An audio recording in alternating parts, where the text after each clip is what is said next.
Raise your voices, raise your glass high. Welcome to the Drink O'Clock Podcast. Let's dive.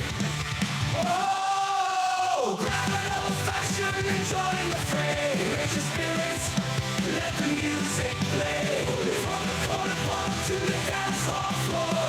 Drink O'Clock Podcast, we're ready for more.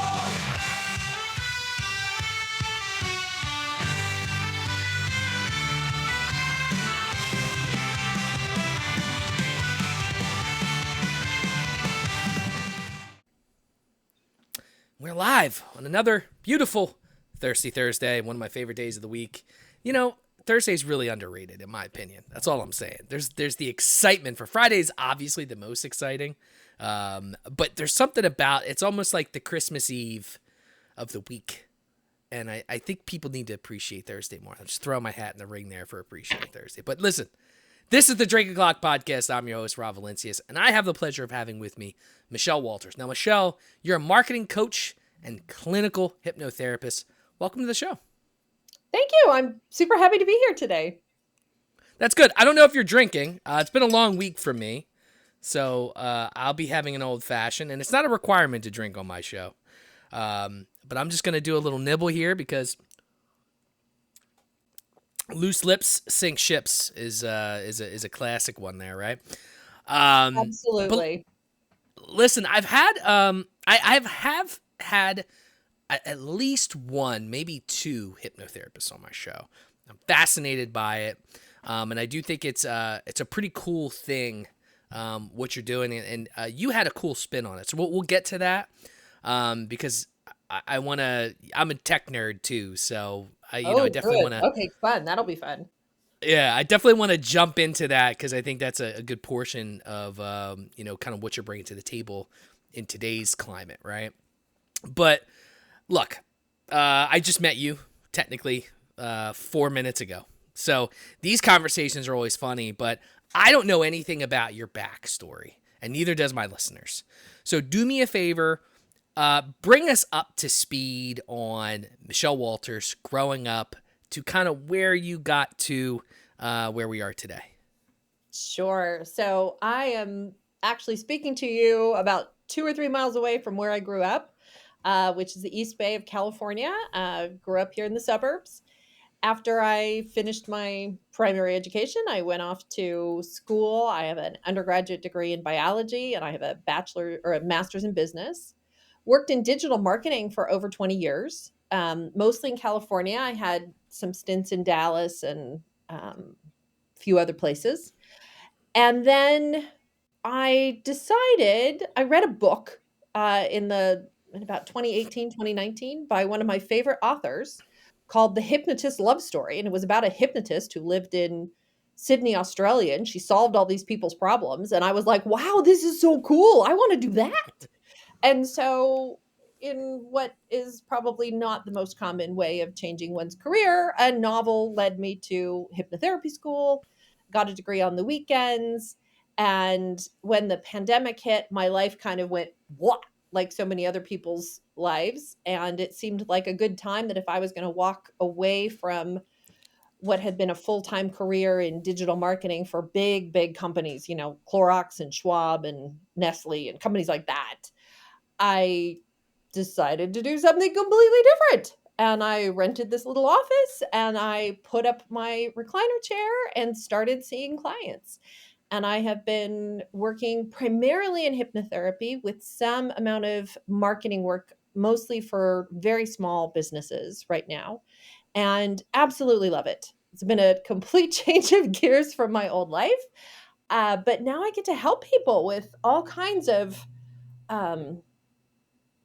some are common, but some are kind of unusual problems, and finding out what's in people's subconscious and helping them to come up with new solutions. It's beautiful work.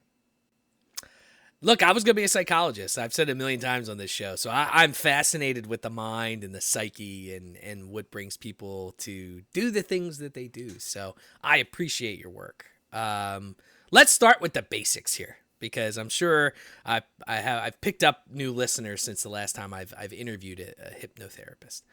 What is hypnotherapy? How does it differ from, we'll say, your traditional psychology or psychotherapy? And how does it differ from someone doing meditation and mindfulness? I guess that's like the three pillars there, if you're comparing Yeah, and those are comparing kind the of two. those are the three that tend to Yeah. get kind of like, how do they all work together, work differently, that kind of thing. So, to take your first question, what is hypnosis, right? Hypnosis is a state of trance. It is a state where certain parts of your brain have dialed down and kind of like gotten more quiet, kind of gotten out of your own way.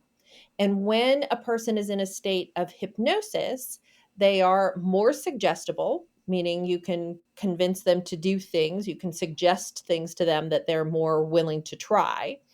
They are super focused because their attention is not on 20 things, their attention is on whatever it is you're working on.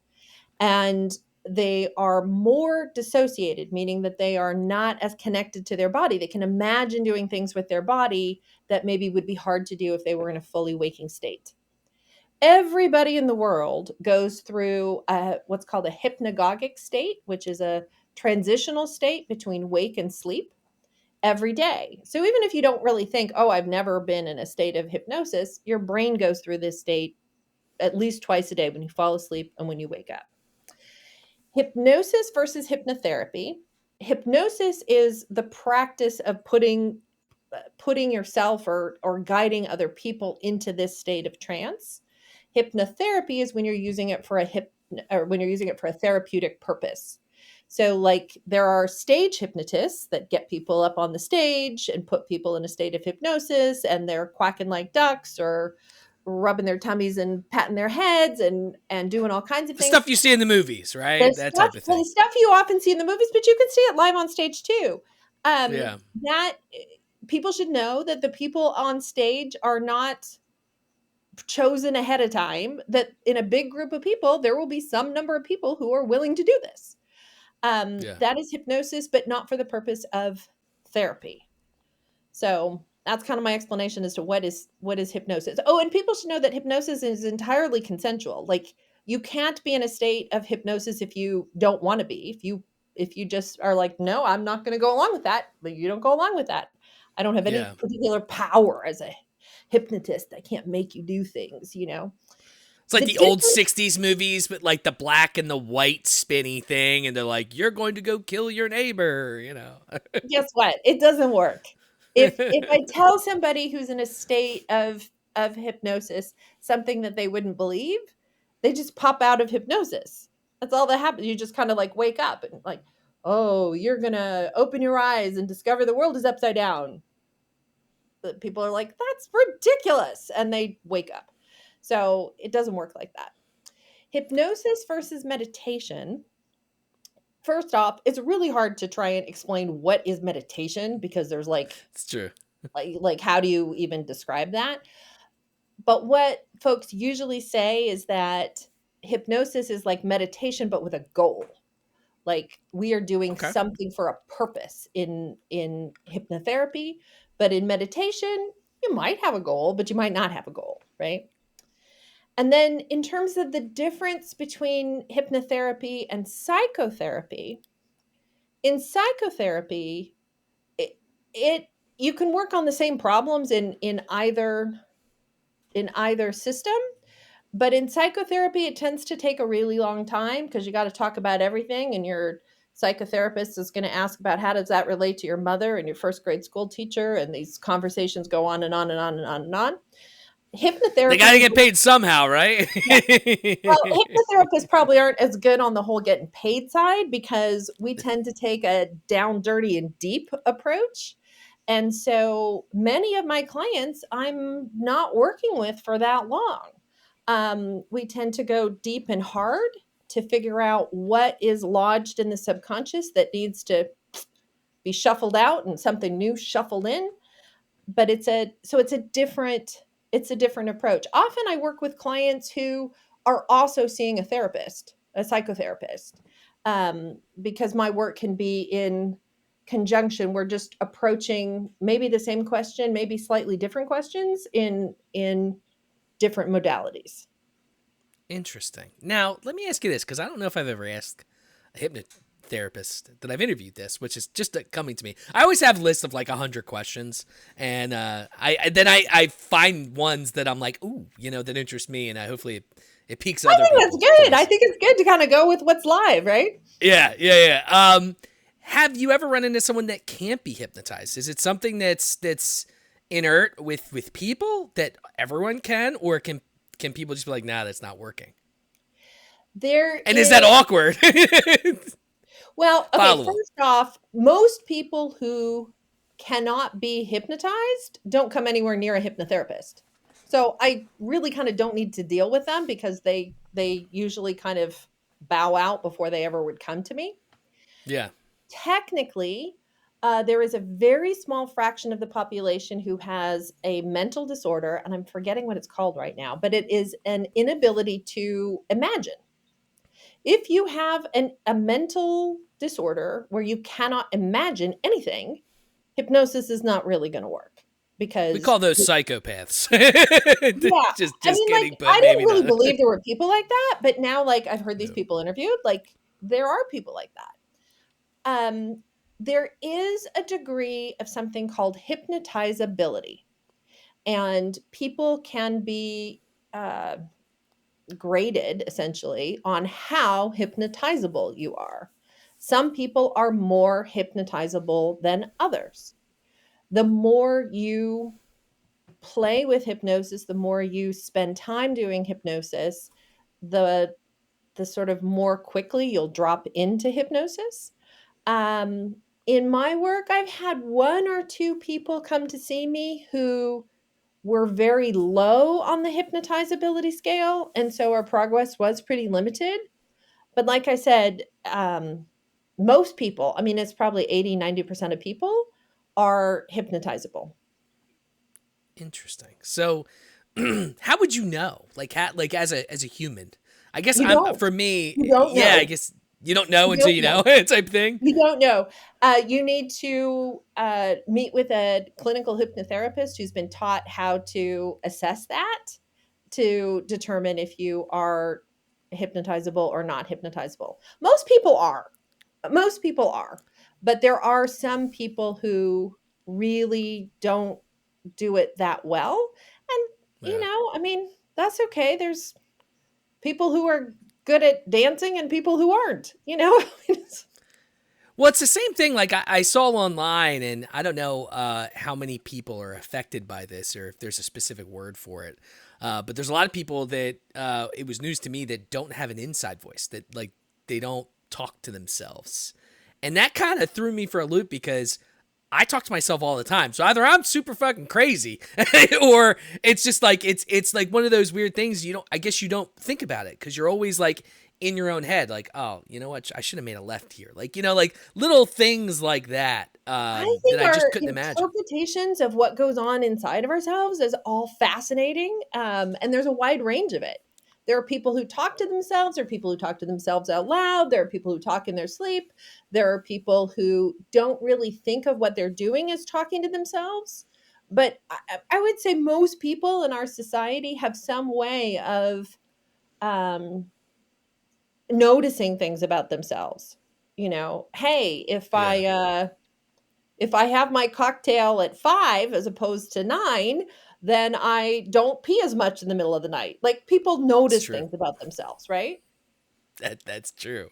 Now, walk me through what a typical hypnotherapy session for you would look like. It could just be something very generic, because I'm interested. Like, I guess when I think of therapy, I think of, I'm sitting on this couch, this person's sitting on this couch. Like, how does that look for a hypnotherapy session? Well, it looks one way if you come into my office, it looks slightly different if you're at home on Zoom.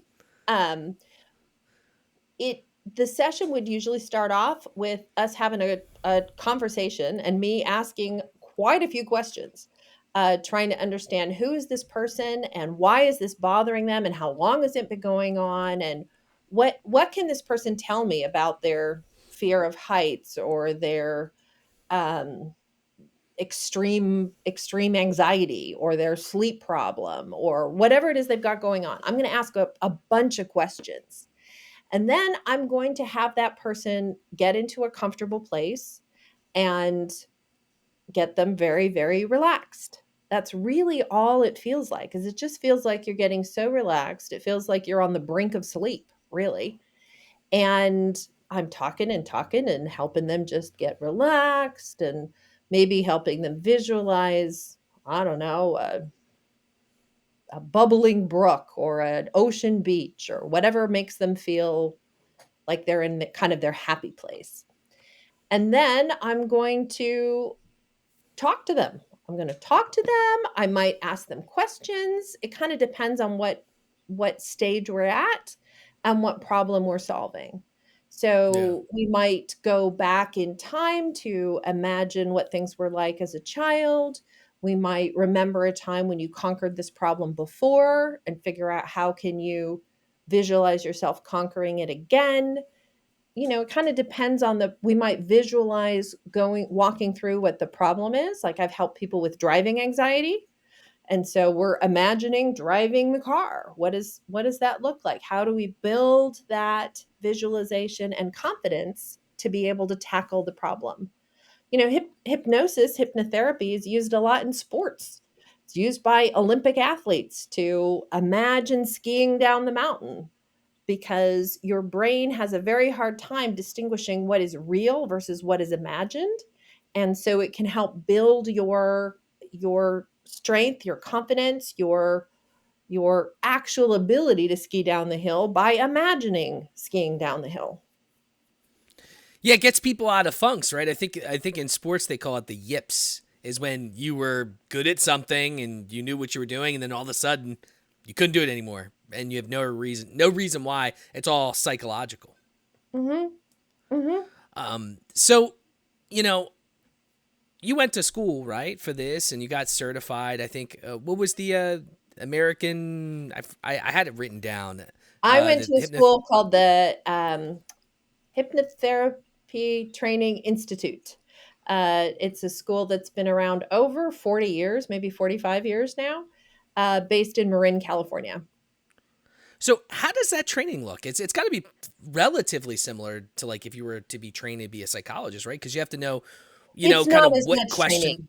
Yeah, it's No, it's okay. fewer hours of training and it's fewer hours of what do you call it? Like when you train to be a psychotherapist, you have to work for other psychotherapists for years and years and years before you can Oh bring yeah, up your own yeah. shingle. What do they call that? Residency, It's like, yeah, there's like a right? residency. Yeah. Hypnotherapy typically does not have that kind of residency. So my hypnotherapy school, like I said, I went mostly on the weekends. I think towards the end there were some weekdays, but it's learning about the powers of the mind, learning about related techniques and related concepts. We learned about something called EFT tapping. We learned about neurolinguistic programming, which is a related topic. We learned about some of the other traditions from other parts of the world that have to do with kind of entering similar states, Huna states from Hawaii and Native American states from South America. And we practiced a lot on one another, on friends and family Yeah. outside the I group. was gonna ask if you've been hypnotized, and I would hope Oh yeah, you in would know. hypnotherapy school over and over and over again. Yeah, yeah, and Interesting. it's one of these things. Sometimes people don't realize, but when you would go you can do something called self-hypnosis, which we'll probably talk more about. But when you're having a problem and it's a pretty deep-seated problem, it's going to be helpful to go to another hypnotherapist who's really asking or acting as a guide.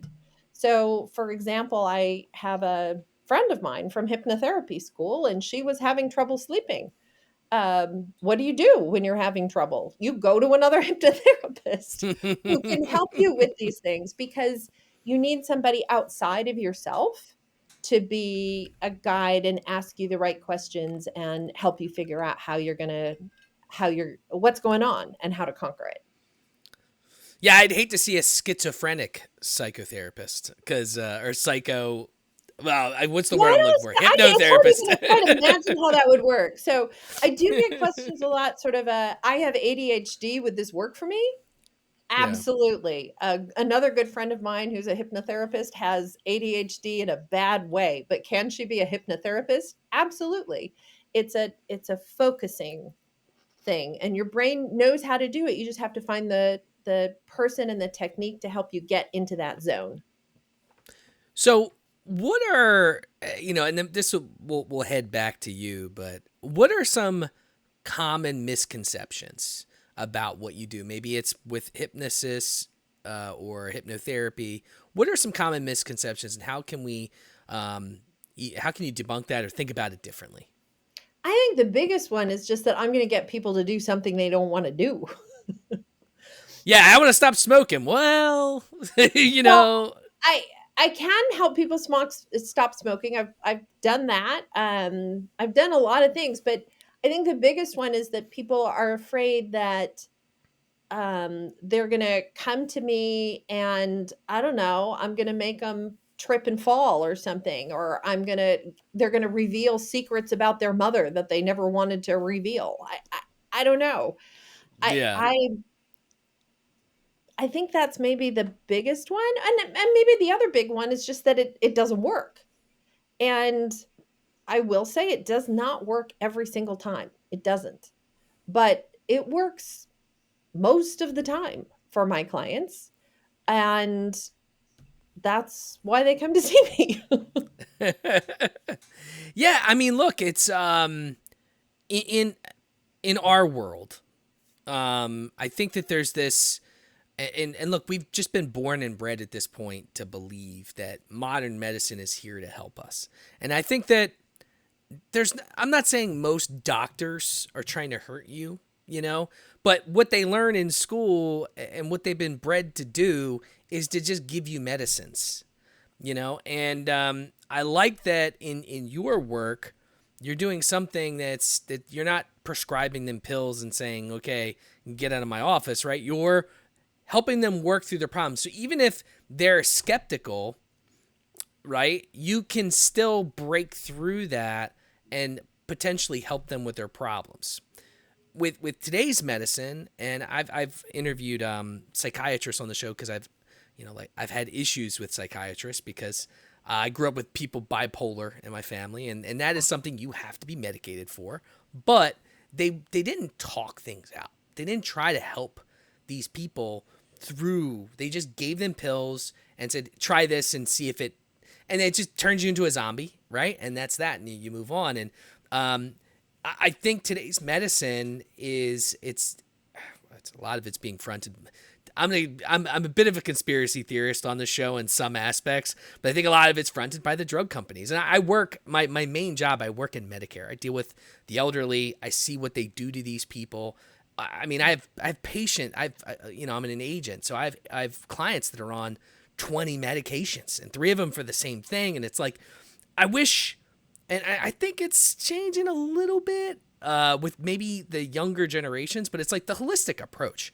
Like some of these medicines, like you see the epidemic with dementia.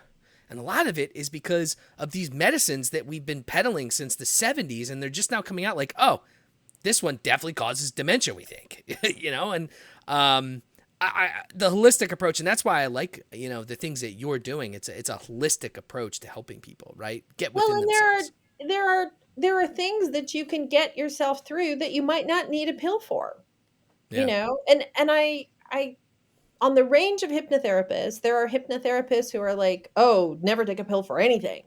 I'm not that person. I do think I have an undergraduate degree in biology. I mean, like I'm a fan of lots of science and the things that work. Yeah. But we have gotten to a place, I think, in our culture and our society where greed and the power of the pharmaceuticals and that kind of a thing is awfully big and awfully massive and may not be what somebody needs, you know? Have you ruled out hypnotherapy to help you go to sleep, or are you just taking a sleeping pill? Right? Yeah. Um, it maybe you need the sleeping pill. But if you haven't tried hypnotherapy, you don't know. And the wonderful thing about hypnotherapy is that there are no side effects. It is either helpful or nothing happens. Yeah. So why wouldn't you want to try this in advance of some of those other things? It just makes sense. Yeah, because you never know. I mean, you watch these freaking drug commercials. It's like, oh, this is gonna help you in 2 to 3 weeks, but it might kill you, and you never have kids. And you're like, what did that? You have to like rewind, and they've gotten a No, little more transparent. I've worked in pharmaceutical marketing before. I mean, I worked in digital marketing for over 20 years, including for pharmaceutical products. And I just think it says a lot of Americans don't realize this, but there are two countries in the world that allow pharmaceutical marketing like we have, us and New Zealand. Nobody else does. And I think there's some good reasons not to have lots and lots of pharmaceutical marketing. It has created demand for products that I'm not sure were really necessary.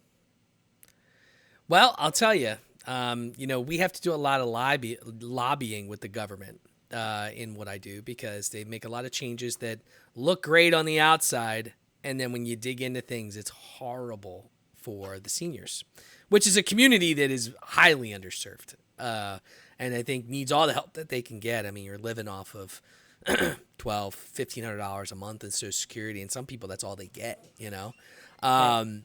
And I think that, you have these drug companies and they're the biggest lobbyists of the government. And I don't think that that's okay. But I mean, we're not going to change the world that we're in without just, systematic changes. We'll see. We'll see. We'll see. The world is in a highly uncertain place, and lots of Yeah. changes are happening, and some will be great, and some will be a step backwards, right? Yeah, yeah, and I don't think there's anything we can do as us humans living in the United States we can really do about it. We just gotta roll with the punches, but we can certainly talk about it, which is why I love podcasting, right? It's something I do always like to ask about. Are you familiar with some of the people that have done hypnotherapy to discover past lives and things like that? Is that something you've ever run into doing what you do? So, my school taught different hypnotherapy schools teach past life work differently. Okay. Just start there. My school teaches past life work where you connect to the problem the client is trying to solve. So maybe they're, I don't know, afraid of bumblebees, or they're afraid of heights, or they're biting their fingernails. You connect to whatever that is, that objective is. And then you go back to wherever that came from. And oftentimes it comes from something in childhood. Sometimes it comes from something in your teens or 20s. Sometimes it's something you remember. Sometimes it's something you have no previous conscious memory of at all. And every now and then it goes back to a memory that is unrelatable to your present life experience. So I had a woman who came to see me, and I'm not remembering right now what we were working on, but we connected to that whatever was bothering her feeling, and went back, and she's in a state of trance, and she says, "I'm in jail." Okay, well, my client in this lifetime had never been in jail. So is that is that a past life? Is that a fantasy? Is that a oh, I don't know what it is. Yeah. That it's not my job to know where it comes from or why it's there. My job is to heal it. My job is to, that's where you go. That's what's going on with you. Let's investigate it. Let's reframe it. Let's find a way of creating some meaning out of it, and sending it away, letting it be a past thing, letting it go so that you can move on and have a new perspective on things. Yeah, I only mention it because I read a book that the wifey through her friend group they were talking about it, and it's called Many Lives, Many Masters. It's by Brian Weiss. I don't know if you've ever heard of him. Very famous Um, guy. A yeah. friend of mine from hypnotherapy school went to go see Brian Weiss. Oh, And I okay. love telling his story. So this friend of mine was an Indian guy, And so he had a culture of believing in past lives. And he Yep. had been terrified of heights like forever. He didn't know where it came from, why, but he was terrified of heights. So he went to go see Brian Weiss because he'd read probably the same book. And Brian Weiss put him into a trance. And my friend saw himself standing on a cliff wearing like old time clothes. And he was like, oh, okay, so this is me in a past life from history sometime, and I'm here on this cliff. And then the next thing was that a woman appeared next to him, and she was also in old time clothes. And he said, oh, I recognize her. She's my wife. Okay, so he and the wife are standing there on the cliff. And then in the vision, the wife pushes him off the cliff, and he falls off the cliff and he dies.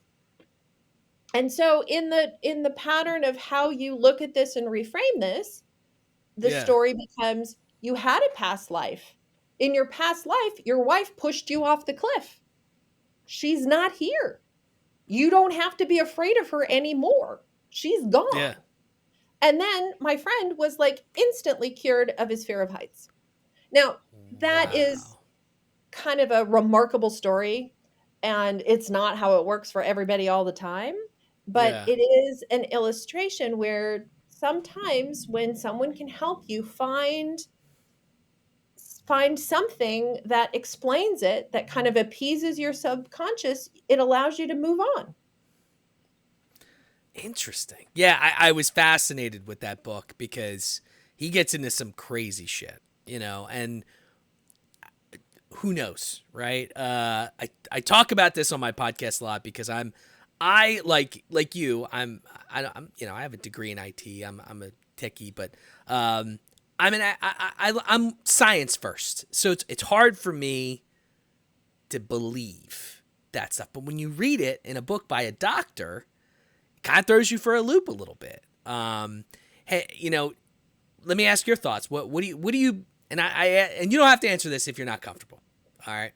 I've interviewed a couple people that's fucked me up a little bit when it comes to thoughts about the afterlife. What do you think happens when we die? You're a hypnotherapist, right? So I'm sure you've listened to some interesting things in doing what you've been doing for the past couple of years. What do you think? How do I say this? I think that we are all spirits that are incarnated on earth to have an in-body experience. And that this is just one iteration of kind of where that spirit could be embodied. I think that that spirit is what's the word? Immortal. And that spirit might have spent a lot of time in spirit realms before. It might have spent time in other bodies before. It might spend time in other bodies after. I just think of it as kind of a going in and out of spirit realm and body realm Yeah. in whatever pattern is serving that soul. So, I I mean, that sounds a little goofy and crazy, um, but yeah, that's kind of how I think it works. And I mean, I also think, and maybe our scientists will get even more figured out about this, like we perceive time as an arrow, right? As always going at a certain pace in one direction. Science is looking at that and going, yeah, but why? Like there's not a lot of science to explain or figure out why it works that way. Maybe it doesn't work that way. Maybe things that are in the past, I mean, I'm not saying that, Napoleon wasn't Napoleon and didn't conquer who he conquered. Like I don't think that's going to yeah. change anything. But there may be things that I don't know. We may have all kinds of discoveries coming up. I love it. I think it's fascinating. I agree with you, and I think in talking to people in doing this podcast, and I mean books like that have made me rethink. In the past, right? I'm a Catholic. That's what I was baptized as, and I went to Sunday school back in the day, and it was like, there's God and Jesus, and I'm not saying that's not a thing. I'm sure Jesus existed, right? But there's heaven and hell. There's no in between. And if you do any of these sins, you go to hell, and that's where you live for eternity. I think I had to rethink that And I don't know if in a lot of the readings I've done, I think that like we as souls, I agree with you. I think we're immortal. I think that we come back. I mean, it would explain a lot of these kids that are like, "Oh, I remember dying right here," Right? or like weird Yeah, stuff and, like like, that. how did you know that was the name of the dog of the Yeah, last family who lived in this house in remote Scotland? Like, there are too many weird synchronicities like that to not believe that there's something going on that we don't understand yet. yeah, and I mean, who knows? Who's not to say that there is a God? And I mean, I, I don't know if look, religion is great for people because it gives you a guideline to be a good person, right? Whether that's Christianity, Hinduism, whatever it is, right? It's your guideline to be a good person. I think it's good there. I think the extremes can be a little crazy because that causes harm for some people, right? But I do think that we as souls, I think we have a debt. I think that what you consider hell is your debt because maybe you killed Mm, somebody in your past mm. life, right? And you're Maybe you were paying a the debt wife who now. did the pushing off the cliff. Yeah. Maybe you're her, and maybe instead of being just a middle class person living a normal life, maybe you are in jail because that's what you did some messed up stuff, or maybe you're someone super poor and you don't have a house and you have to live on the street, or you never know. But I'm beginning to think that is kind of who we are because there's just weird occurrences in the world that we live in. I don't think we're a simulation. I think that's kind of BS. You hear Elon Musk and those guys talk about it. I don't think we're. I'm a tech guy. I don't think it's a simulation. I mean, you never know, but I don't believe that. I think that's a little more I far fetched out of I my reach. I kind of think that we are spirits or souls that are incarnated and connected to kind of sewed into our body, right? And there's not a whole lot of like Freaky Friday stuff going on, right? Where if we can Yeah. split jump into somebody else. No, this doesn't really work. I don't see that. The other thing though that I think is really interesting about hypnosis and hypnotherapy is that while you don't need to believe in some of these concepts for hypnotherapy to work, being open minded about not just a physical realm and a subconscious emotional mental realm, but being open minded that there might also be some kind of super conscious or cosmic mind or one mind, uh, as you spend more time in hypnosis, it kind of increases your ability to connect to that, which some people find really lovely and fascinating. Some people I think are a little freaked out by it, but I think I hear more glimpses of that inner wisdom or that kind of a thing because I'm more in tune with this kind of work. And some people really love that. Yeah, I mean, and I do also believe, from a science perspective too. I think that we're Homo sapiens, right? And I think that I do believe that as a species, you do also have DNA memories. Mm, Things that mhm. like you can't necessarily explain, but it's ingrained in us because we learned, hey, stay away from that large rock; it could crush you, right? And that's just ingrained. I know it's also a mentality thing because it has to do with you being smart or not, but I think it's just there's certain things that are built into our DNA that is also things you can remember because of all of our past ancestors doing either dumb things or learning about those things as a Well, and I species. think some things are inherited that we don't really think of normally as being inherited. I I have 2 friends, they're a couple, and the wife, I think, was telling me the story that they're from Mexico, they'd gone down to Mexico to have their wedding, and they went down to Mexico to have their wedding, and she saw her father-in-law taking a nap on the sofa a couple of days before the wedding and looked at him and saw that the position that the father-in-law had that he was sleeping on the sofa is exactly the same position that her fiance slept in at night. And she was like, "Oh my god, my husband to be, they'd been together a long time, and his father sleep the same. Like, That's funny. what's with that?" And I mean, parents don't teach children to sleep in a certain position. That's just you're comfortable how you're comfortable, you know? Yeah. So I think there are things connected in all kinds of ways that we have so much more to learn about. The human brain is just fascinating.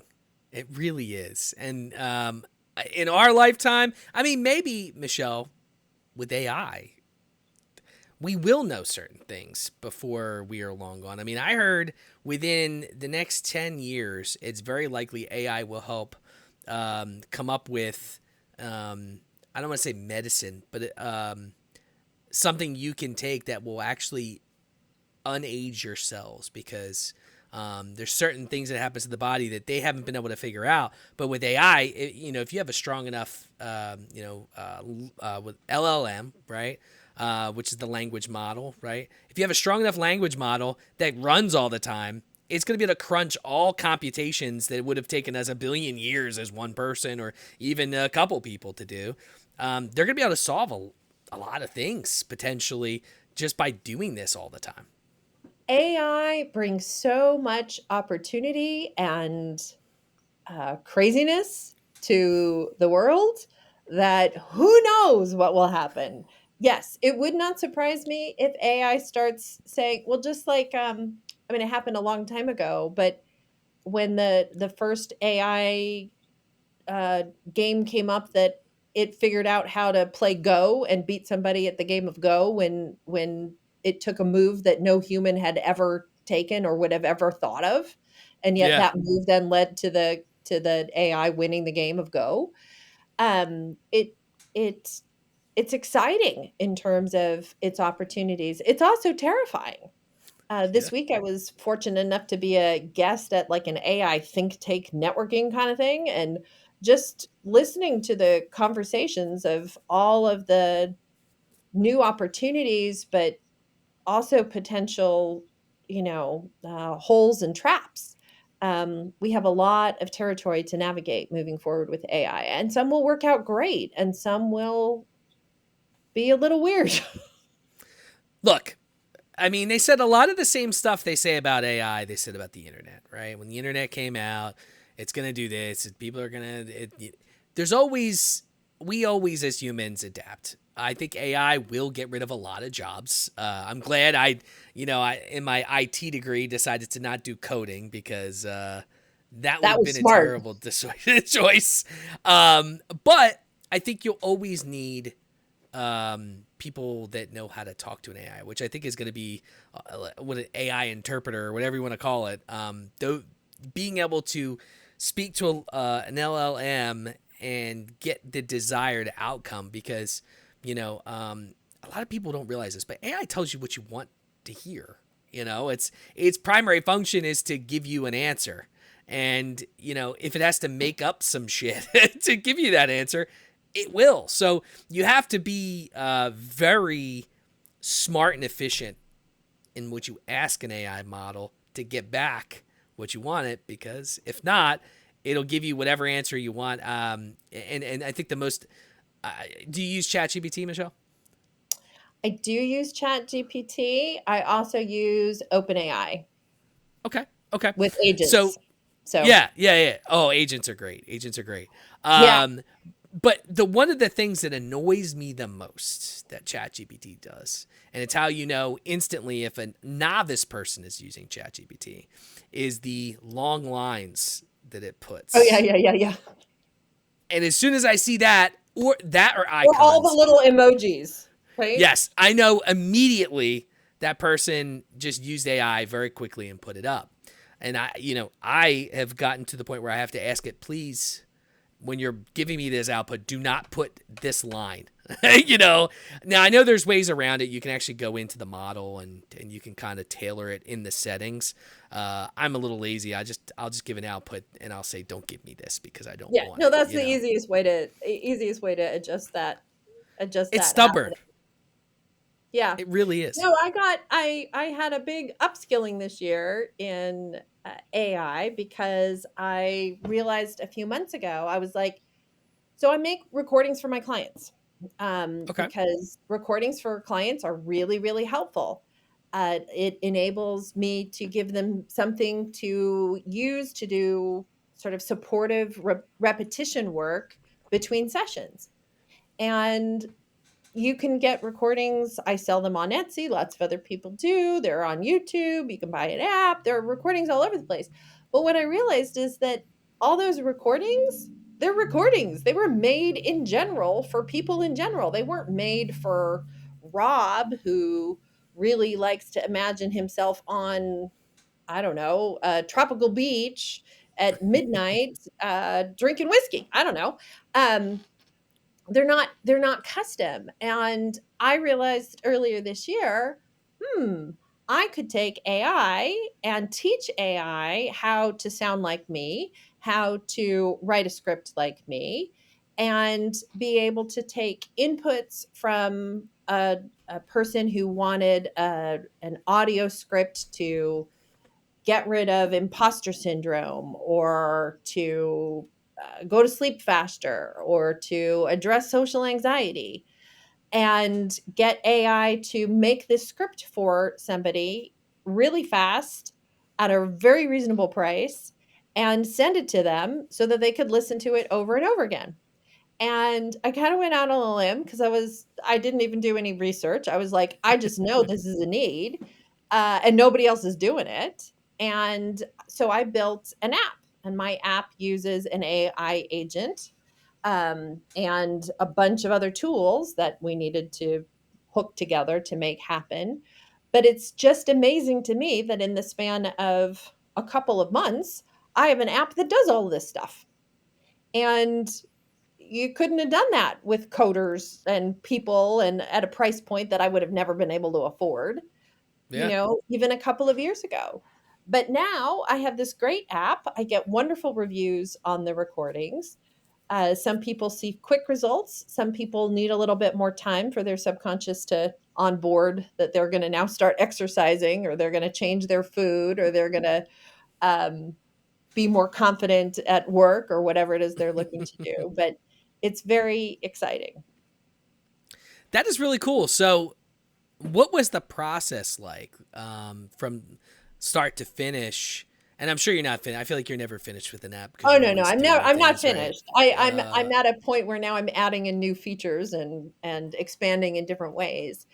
The process was, I kind of had this vision for what it was going to do, and then it was what did I say? Kind of some simultaneous testing, because I asked Chat GPT, "Can I do this?" Oh, of course you can do this. Well, like you said, sometimes it's really true and sometimes it's not really quite true. So, I would have to go through and say, okay, what does the duplicate Michelle voice sound like? Is that good enough? Is there a way I need to fix that? What are these scripts coming out like? Are they good? Are they too short? Are they too long? Is the audio too loud or too quiet? Tweaking these various pieces to come together. So, and I started building that myself. And then I decided that I would hire some help because that would be more efficient use of my time. yeah. And so I got some help. An overseas team helped me, and I launched my app a couple of months ago.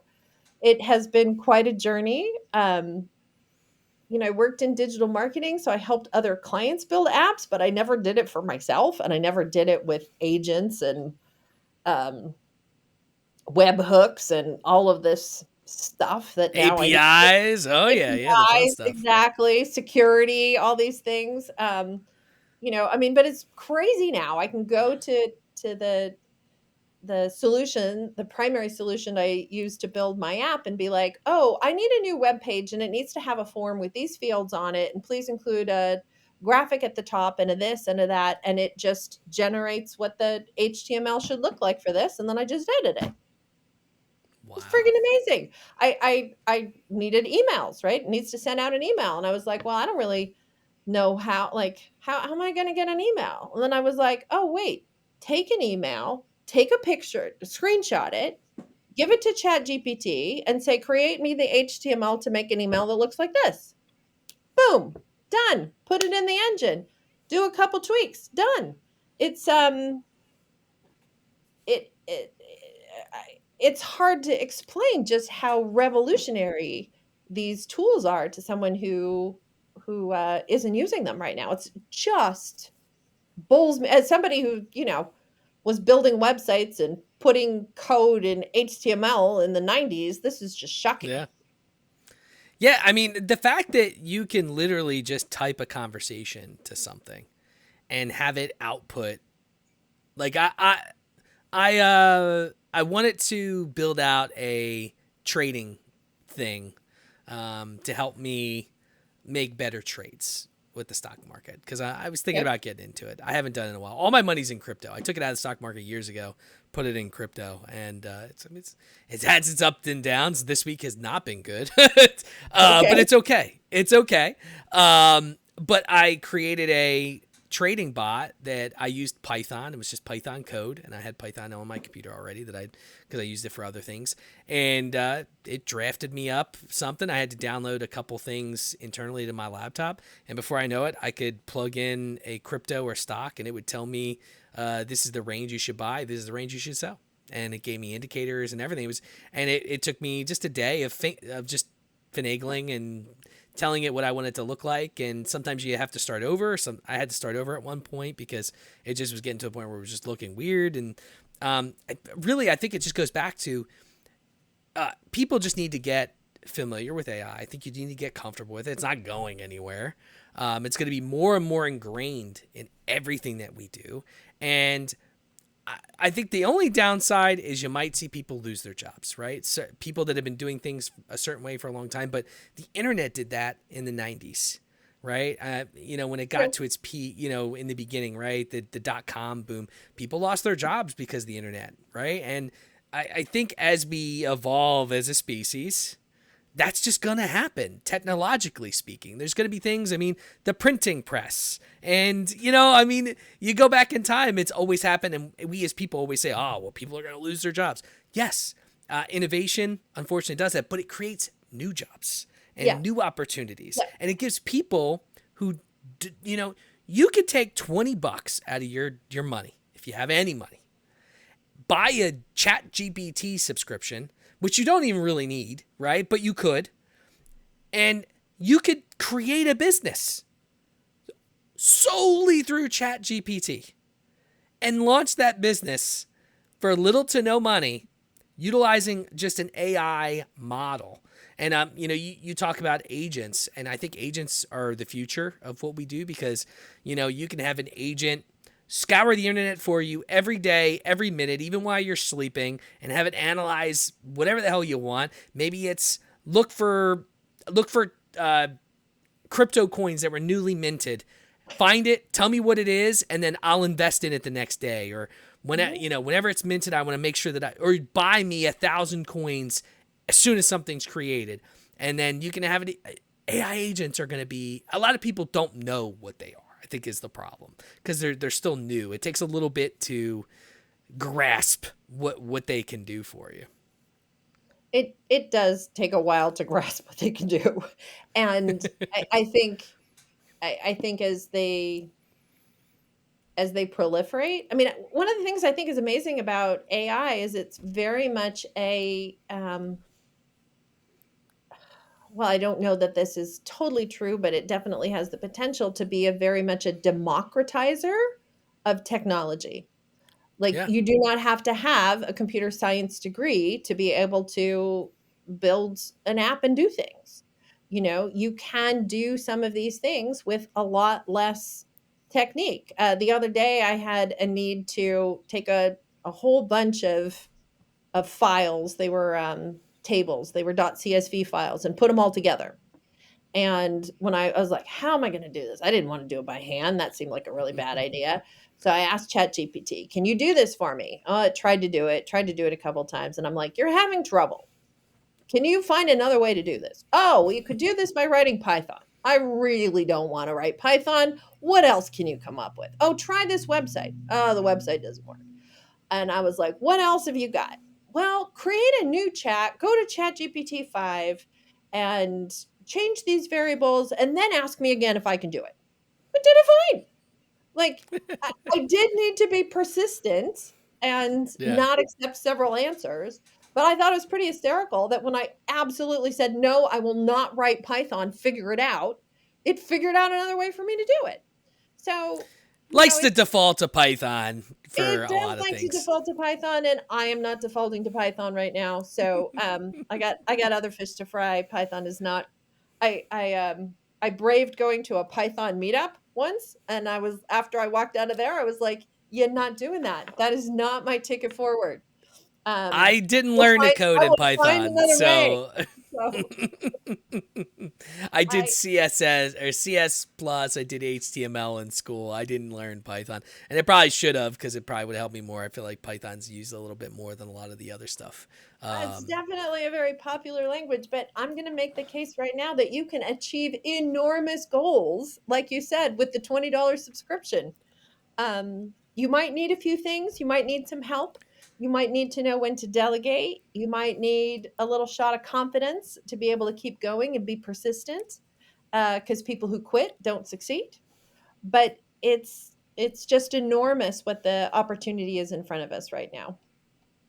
yeah, I mean, like you said, I think the democratization is a very key aspect. Anyone can use it, and it doesn't take much, and it can do so much for you. And, I mean, it's just the start. I don't. Did you see the stuff with was it 1X, the AI robots that everyone was freaking out about last week? No, I haven't seen that. Tell me. Oh, they have humanoid robots that they created that Okay. they took pre-orders on. So it was $20,000 or $500 a month to just loan it, right?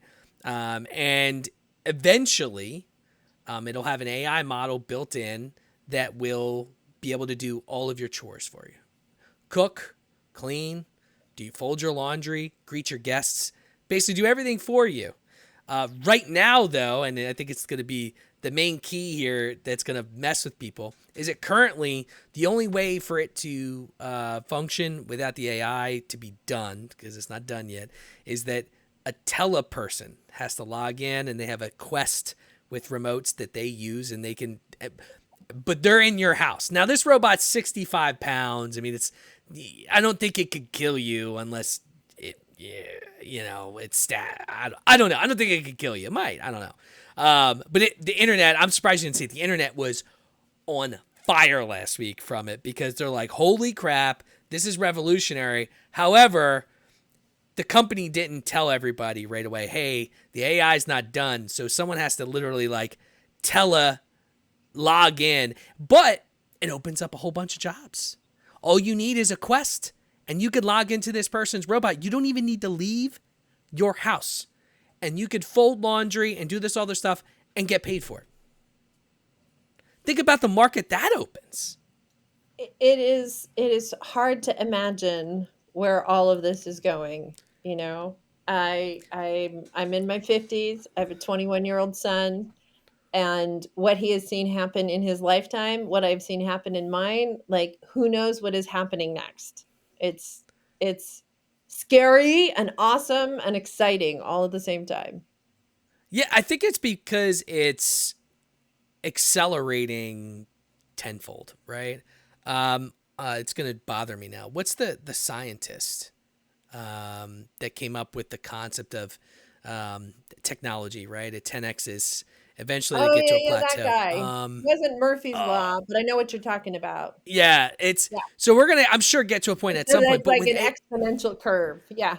yeah, with AI, I mean that's got to break the barrier for a lot of that stuff, and I am really excited to see the trajectory where that takes us, even within the next 3 to 5 years, because I think AI's changed fundamentally what we do now, and I mean it's an exciting time to be alive, really, at the end of the It is an day. exciting time to be alive. Especially if you have an app, right, that's got AI built in. So, Michelle, this was a pleasure. I had a lot of fun talking to you, but I need you plug away. Tell us where we can find your app, where we can find all of your other content. I know you have some books as well. Hit us with all that. So my website is michellewalters.net, spelled just like it sounds, MICHELLEWALTERS.net. And that's where Great you'll website, find, by the way. sorry? Great website, by the way. Oh, thank you. You'll find all kinds of stuff there. I have information about my 2 books. I have a book called An Alignment of Spirit, Finding Work You Love. It's kind of a law of attraction manifesting book. And I also have a leadership book that I published earlier this year called The ABCs of Conscious Leadership. If you like leadership books and want one that's quick and easy and light to read, it's a great read. My hypnosis services are described on there, and there's a big button that you can set up a call with me if you have questions or want to know if I help with the kind of issue that you're working on, which I very likely might, but if I don't, I probably know a hypnotherapist who does. And the other website that I have is called makemyhypno.com, and that's where you'll find my app. My app is technically a web app, so you won't find it in the Play Store or on your iPhone App Store. It's actually a website, makemyhypno.com. And it's a very simple little website. There's a form there. You can check out the 19 things it works for right now. I'm going to expand the list to work for even more things, and put in your name and where you like to relax and maybe your favorite affirmation or some details about what you want in your script. You create an account, verify your email, and it is emailed to you in about 5 minutes. Wow. Pretty genius. And I have for your listeners, Rob, a special link that goes to a discount code that you can Oh, share with your listeners who can get 25% off using the discount code. awesome. That is so cool. Thank you so much. We appreciate that. Happy to do it. Happy to reward people for being active listeners to your show and our episode. Now, I noticed you didn't have an audiobook. Do you have plans on that? Because I'm an audiobook guy. I am about halfway done with producing the ABCs of Leadership as an audiobook, and there's just some steps around trying to get the audio files right to be put into ACX to make that happen. But yeah, I'm a huge audiobook fan too, so hopefully I'll be able to publish that sometime next year. Will you let me know? Because I always like I to will. purchase the books of people that I interview. All right, I was Okay. gonna buy it right now if you had it on audiobook. So you let me Yeah, know. for good reason to work this Christmas and make it happen. You let me know. Also, if you ever need cheap labor for a male voice, I'm happy to help. All Okay, right. very good. How's your hypnosis voice? You've been working on that? I don't know. You tell me. Very good. It's pretty good, right? I And don't it know. begins. Off the cuff. Off the cuff. No. Thank you so much, Listen. Rob. This has been a delight. Yeah, it's been a pleasure. My podcast is Drink O'Clock Pod on all socials. Drink O'Clock Podcast wherever you listen to podcasts. My website is drinkoclock.beer. I thought it was funny when I bought that, but it turns out it's more expensive than the .com, so it was a terrible decision. But listen, it was a pleasure having you on, and let's do this again soon. Thank you. Bye-bye. Thanks.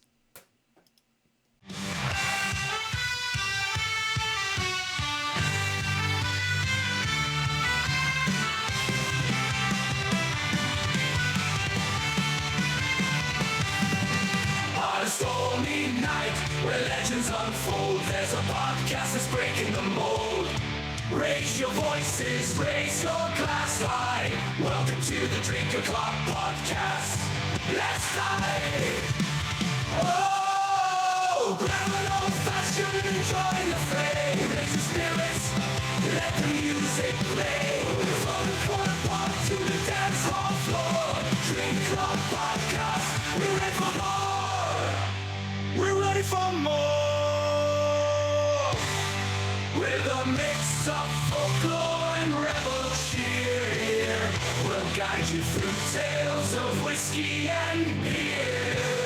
From Irish shores to lands afar, grab your friends, it's time to raise the bar.